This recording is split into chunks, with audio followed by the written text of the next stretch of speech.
Bonjour, vous écoutez Silver Radio, vous êtes au passage des artistes, l'artiste justement que j'ai le plaisir de recevoir aujourd'hui s'appelle David Brécourt.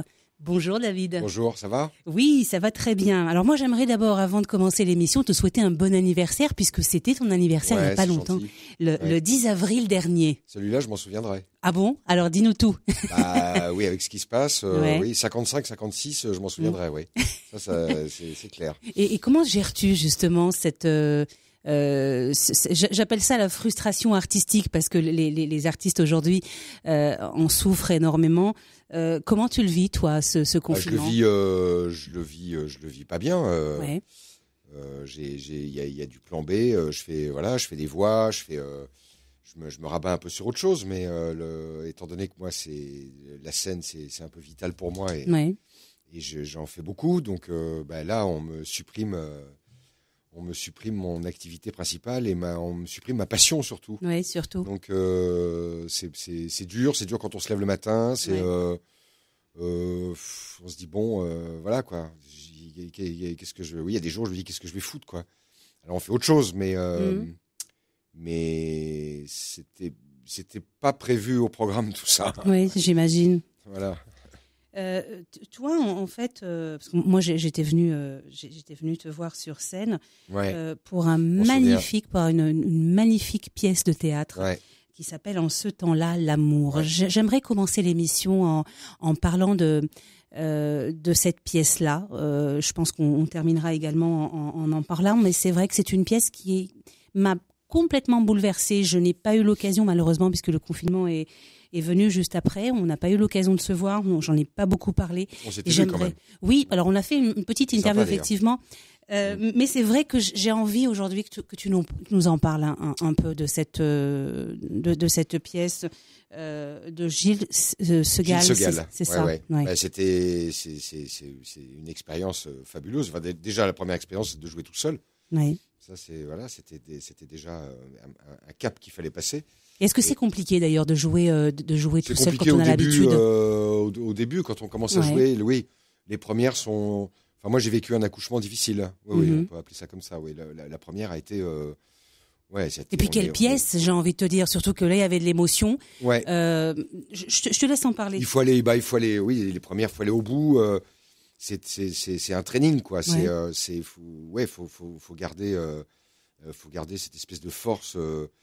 Qu'il y a dans le texte et que j'ai aussi, il faut aller au bout de 1h20 quoi. Ouais. Donc c'est un peu ça la complexité. Après, une fois qu'on l'a joué une dizaine de fois, ça commence à être du plaisir assez rapidement. Ouais. Et là on atteint des sommets. On atteint une espèce de liberté sur scène qui est complètement incroyable quoi. Il y a personne autour et c'est à moi de mettre le rythme que je veux. Les temps que je veux, et l'émotion mettre également. À bord l'émotion bien sûr et c'est vraiment quelque chose d'extraordinaire. Alors l'expérience, on m'a coupé l'herbe sous le pied. Voilà. À nous aussi. Obligé d'arrêter. À nous aussi, je te rassure. Et obligé d'arrêter ça quand même. C'était au moment où j'arrivais à, je dirais entre guillemets à ce niveau-là parce que c'est du haut niveau de jouer tout seul. C'est vrai, sans vouloir me lancer des fleurs, quoi. C'est costaud comme exercice. Et voilà, j'attends qu'une chose, c'est de reprendre. Normalement, je devrais être en tournée. Donc, les dates sont reculées, déplacées, annulées, de mois en mois. Et c'est frustrant. Alors, je répète encore. Fais-nous déjà un pitch, parce que c'est vrai que pour ceux qui ne l'ont pas encore vu, qui n'ont pas encore le plaisir de le voir, d'ailleurs, c'est pas trop tard. Non. On peut. Non, parce que je vais essayer de le reprendre à Avignon. Oui. Si Avignon il y a cet été, et puis il y a encore la tournée, et puis peut-être le reprendre à Paris. Bon, j'en ai pas fini. J'ai quand même subi. J'ai eu les gilets jaunes, j'ai eu la réforme des retraites. Oui, c'est vrai que toi, tu as eu à cette période, tu as eu la totale. Donc, pour moi, il y a besoin d'une deuxième ressucée, c'est sûr, quoi. Et on est sur la même thématique que La vie est belle de Benigni. Oui. C'est un parcours initiatique. Enfin, pas moi, c'est un parcours initiatique, mais l'histoire d'un homme qui est dans un wagon et qui de train et qui se dirige vers Auschwitz. Et cette personne-là qui s'appelle Z ce personnage-là est témoin il aperçoit, il entretient un rapport avec un homme qui va inculquer à son fils de 12 ans toutes les choses de la vie, mais il a 7 jours pour le faire.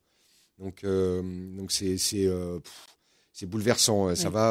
Ça parle d'amour, ça parle de mariage, ça parle d'humour, ça va même jusqu'à l'humour, l'amitié, la liberté surtout. Il y a tout un passage sur la liberté, sur Spinoza, et il passe toutes ces étapes jusqu'à en arriver à Auschwitz. Et là, je raconte pas la fin. Bien sûr. Je laisse mais c'est magnifiquement écrit et on part dans ce voyage. Je sais que les gens qui l'ont vu sont un peu déstabilisés les 2-3 premières minutes en disant tiens, qu'est-ce qui va se passer. Et en fait, les spectateurs m'ont dit mais on part en 3 minutes. Écoute, on est embarqué dans le wagon avec toi. Exactement. Voilà. Exactement.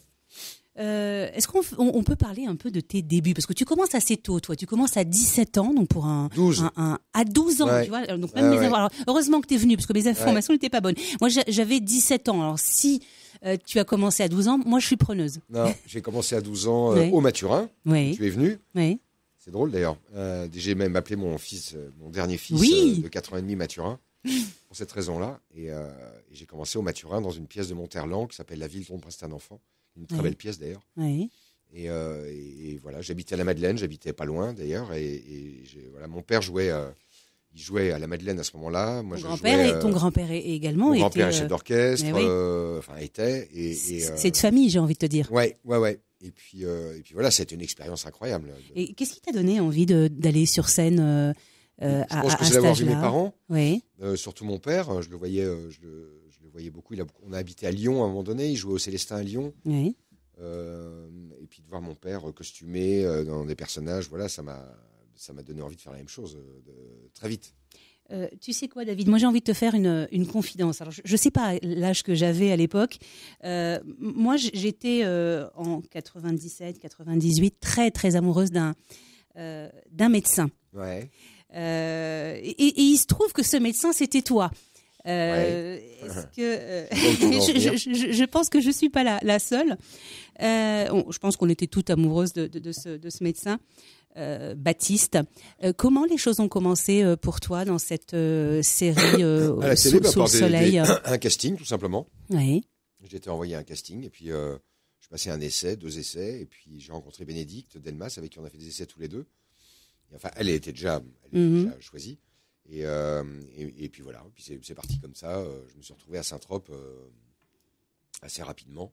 Oui, ça devait être le casting en début d'été. J'ai dû commencer au mois de septembre. Et puis voilà. T'as des souvenirs de cette époque ou pas? Ah oui, non, c'était génial. C'était encore plus. Je me souviens encore plus de ces périodes-là en ce moment, parce que j'ai le temps pour y penser et justement de revenir à cette espèce d'insouciance qu'il y avait. À cette époque-là, à cette période. Est-ce qu'on va retrouver ça? C'est vrai que voilà, on voyageait, on allait au resto, je travaillais toute la journée dans des. C'était quoi? C'était au mois de septembre, je crois, c'est ça? C'était du mois de septembre au mois de décembre, et ensuite on reprenait début mars jusqu'à mai. Et à l'époque, on devait faire beaucoup la fête, j'imagine. Voilà. Alors on l'a un peu trop faite d'ailleurs au début. Je me souviens parce que j'étais mis un peu sur l'écart pendant 1 an. Oui. Après, on faisait parce qu'on savait pas qu'on allait reprendre la série 1 an après. On savait pas que ça durerait 15 ans.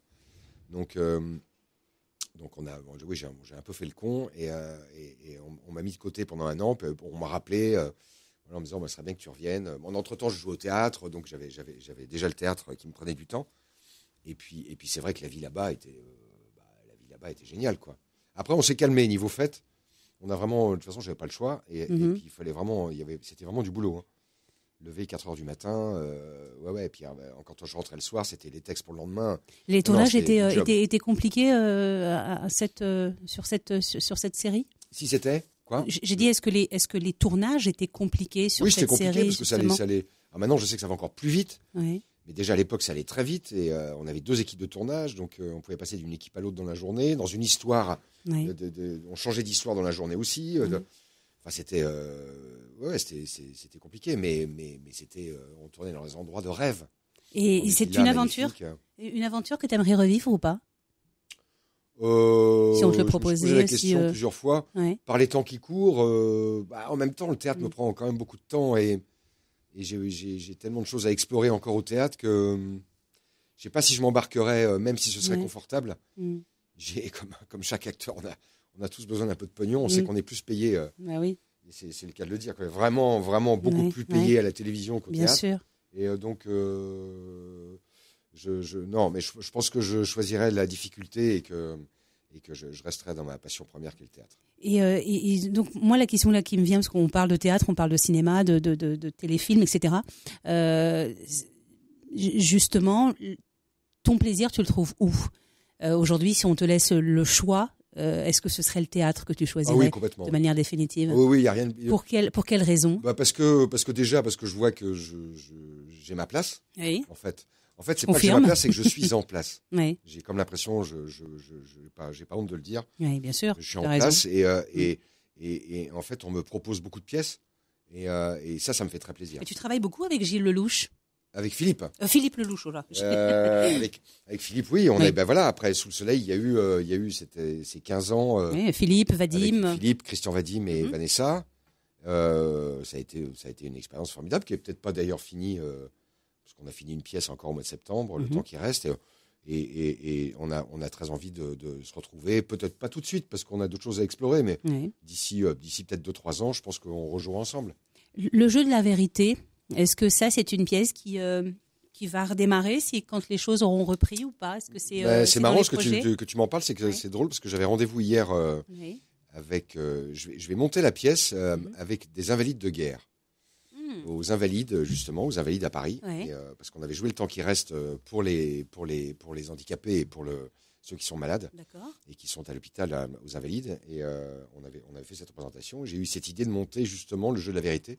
Et j'avais rendez-vous hier avec le général et pour lui proposer de monter ça avec des aides-soignants, avec des malades, avec ceux qui peuvent se le permettre d'apprendre un texte. Et je vais monter la pièce. Voilà, mais ça c'est un petit aparté que je ferai pour Noël l'année prochaine. C'est génial. Mais le jeu de la vérité, c'est une super pièce. On l'a joué 1200 fois. On a fait 4 tournées. On l'a joué dans plein de théâtres à Paris. Et puis ça a été un succès énorme au théâtre. Énorme. La différence entre le théâtre et le cinéma, pour toi ? C'est tellement... Est-ce que c'est deux mondes différents ? Totalement. Oui. Ça n'a rien à voir. Rien à voir du tout, quoi. C'est deux manières de travailler. D'ailleurs, j'arrive même plus à... Je fais des essais, parce qu'on me demande de faire des essais comme pour une journée de tournage, ce qui est quand même... C'est quand même un peu de la folie à la télé et au cinéma. J'en arrive à être mauvais. Je suis pas bon, je le sens pas. Je suis là à prouver que je sais apprendre un texte et que je sais jouer. J'ai envie de leur dire, mais venez au théâtre, quoi. Je veux dire, quand on arrive à jouer tout seul au théâtre, c'est qu'il y a quand même un petit niveau, quoi. Donc, c'est un peu dégradant, je trouve. Mais, le rôle que tu ne pourrais jamais jouer. Est-ce qu'il y en a justement, tiens, c'est marrant que tu m'en parles. C'est que je comprends pas. On n'en a pas parlé avant, je non, vous promets. Mais c'est étonnant. Les violeurs d'enfants, je ne pourrais pas, ça c'est clair. Et d'ailleurs, j'ai été très étonné que Toretton accepte de jouer Fourniret. Ça m'a, mais même pour, pour 200 000 euros, pour 1 million d'euros, pour me transformer en Fourniret pour jouer, mais je dis non tout de suite, quoi. Mais je serais incapable de jouer ça, quoi. Pour moi, mais je sais même pas comment il a accepté. Vraiment, alors là, c'est un truc, non, ça je pourrais pas. D'accord. Voilà, bon, écoute, ça c'est clair. Tout ce qui touche aux enfants, en fait. Oui. Je crois que je pourrais pas. Ouais, j'aurais beaucoup de mal.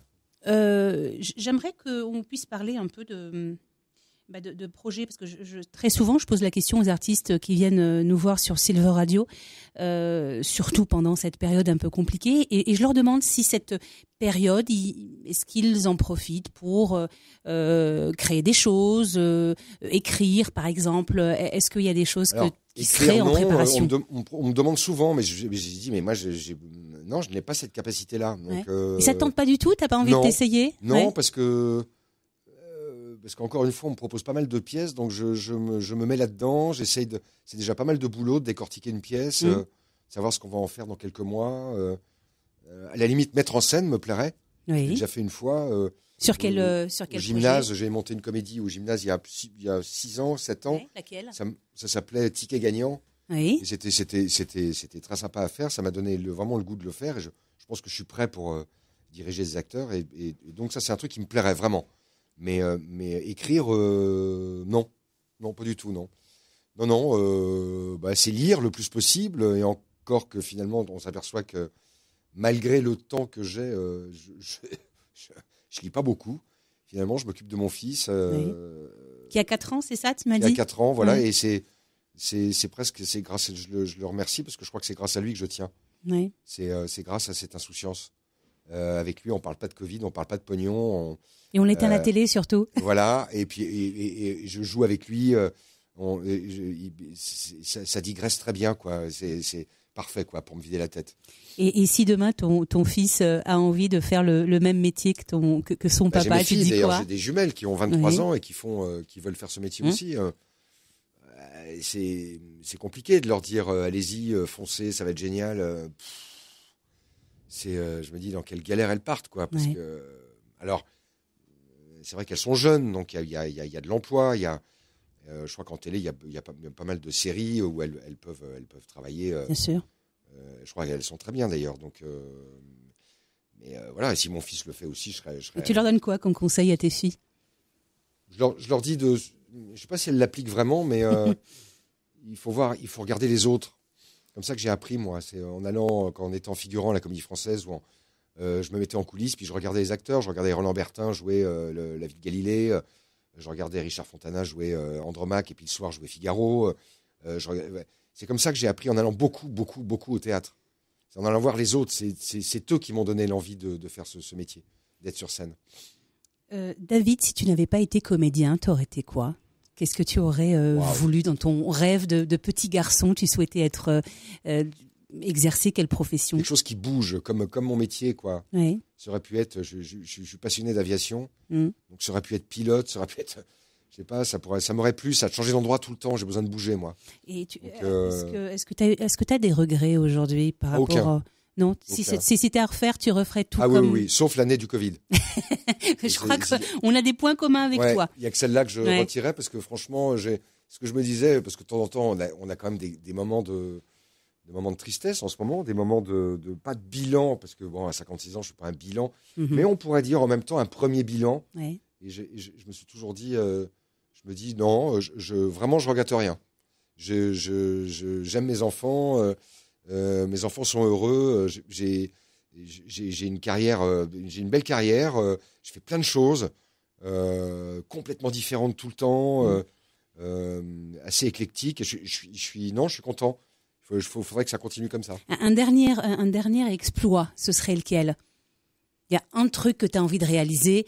Ce serait quoi? Non, ce serait de jouer un biopic ou de ouais. Voilà, un truc comme ça, un truc. J'aimerais jouer un truc. En fait, j'aime ce qui est compliqué aussi, donc j'aimerais un rôle compliqué. Besoin de challenge tout le temps? Ouais, vraiment. Personnage historique ou ça me manque, j'en ai jamais joué. Ça me plairait de faire ça. Vraiment. Écoute, avis aux producteurs qui nous écoutent, s'il y en a qui nous écoutent. Moi, j'aimerais également savoir, demain, on retourne au théâtre. Tu fais quoi? Est-ce que tu commences à jouer? Quelle pièce? Si les choses aujourd'hui redémarrent. Je reprends En ce temps-là l'amour de Gilles Sequel tout de suite. Moi, d'ailleurs, sur Paris, alors non, dis-nous. C'est pour ça que je répète une fois par semaine au Petit Mathurin. Donc là, ça ne reprend pas sur Paris, ça reprendra en tournée. Peut-être à Avignon, si Avignon il y a. D'accord. On ne sait pas encore. On va le savoir d'ici 2-3 semaines. Et puis après, peut-être le reprendre à Paris à la rentrée. Oui. Mais j'ai une autre pièce aussi de Stéphane Guérin là, qui est dans les starting blocks aussi. Ce sera sur Paris ou on espère, en tournée peut-être, pourquoi pas à la rentrée. D'accord. Est-ce que tu as un lieu? Non, pas encore pour l'instant. Il y a plusieurs touches, mais on ne sait pas comment ça va se passer. Ça va se passer, il va y avoir de l'embouteillage. Oui. Donc, il y a des choses qui se défont, puis il y a des choses qui vont se faire, donc je ne sais pas trop. Mais il y a quand même des choses en cours. Il y a des choses en cours, puis j'ai une autre pièce aussi, une pièce de Barber, une pièce qui s'appelle Closer, qui est tirée, qui était une pièce à la base. Il y a eu un film avec Clive Owen, Julia Roberts et je ne vais pas le retrouver. Et, bref, voilà une super pièce que je devais jouer à la Madeleine au mois d'avril. Donc ça a été repoussé. L'enseigne de Pierre Laville, où je joue le rôle de Clive Owen, super rôle. Donc ça, on attend, pareil. Est-ce que ce sera la rentrée? Est-ce qu'il y aura Avignon?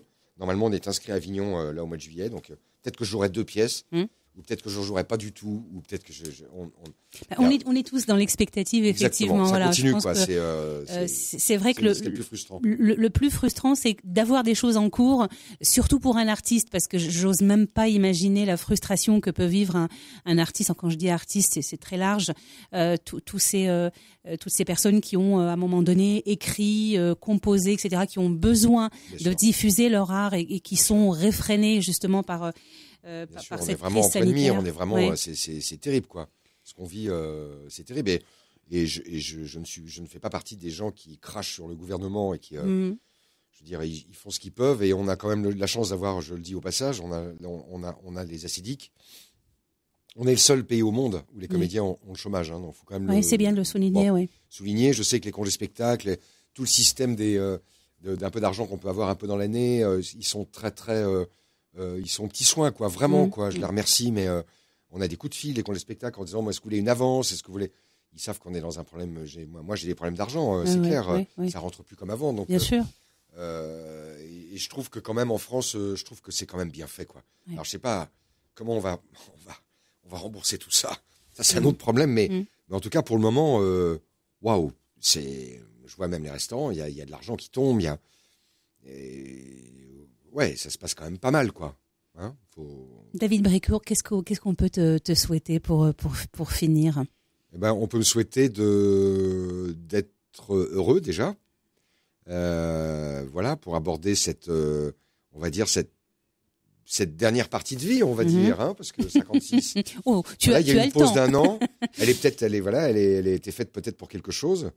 Ça, on verra quand on reprendra. Et puis de reprendre très vite la scène et de retrouver les copains, de rire, puis de retrouver de jouer, de retrouver le public et d'aller boire des verres après et de refaire le monde et d'avoir plein de projets et voilà, et de continuer à aimer ce métier comme j'aime ce métier comme un fou, quoi.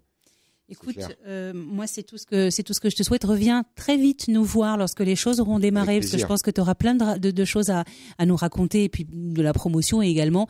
Ça, je pense que les artistes vont en avoir besoin, parce que tu parlais tout à l'heure de ça va être la queue, et c'est vrai qu'il va y avoir beaucoup de monde.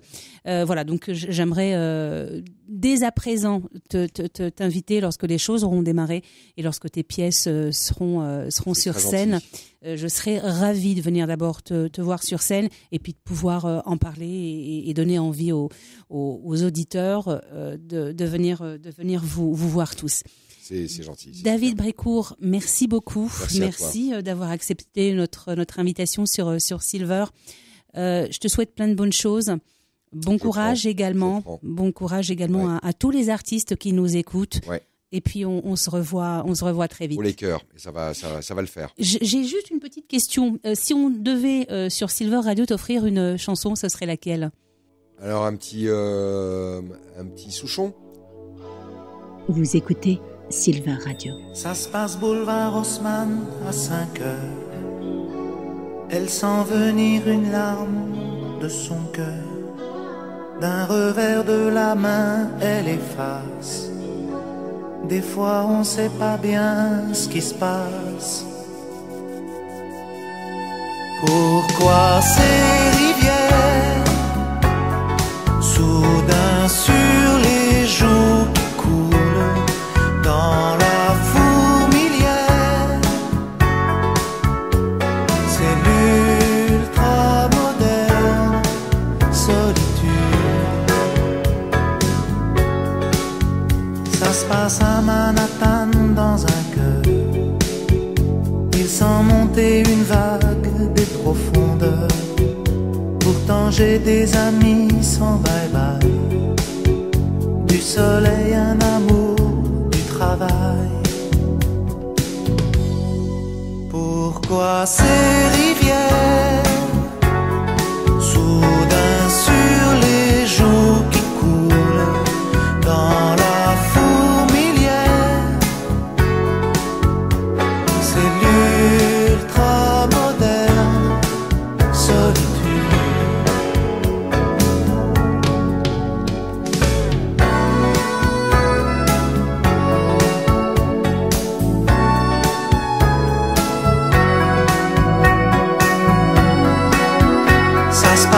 partout dans le monde chaque seconde.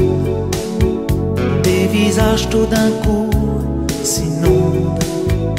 Un revers de la main efface. Des fois on sait pas bien ce qui se passe. Pourquoi ces rivières soudain sur les joues qui coulent dans la fourmilière? C'est l'ultra moderne solitude.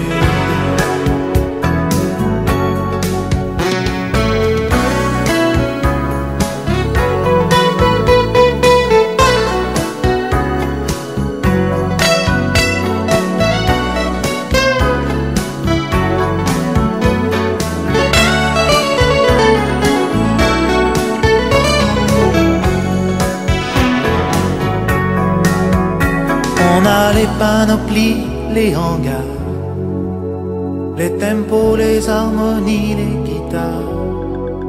On danse des étés entiers au soleil, mais la musique est mouillée pareil.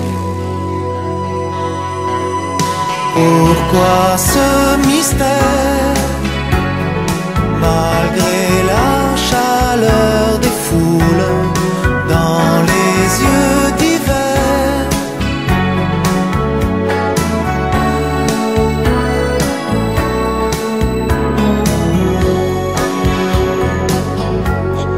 Pourquoi ces rivières soudain sur les joues qui coulent dans la fourmilière?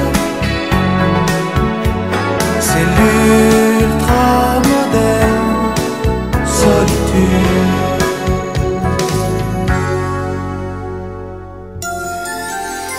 Vous êtes bien sur Silver Radio.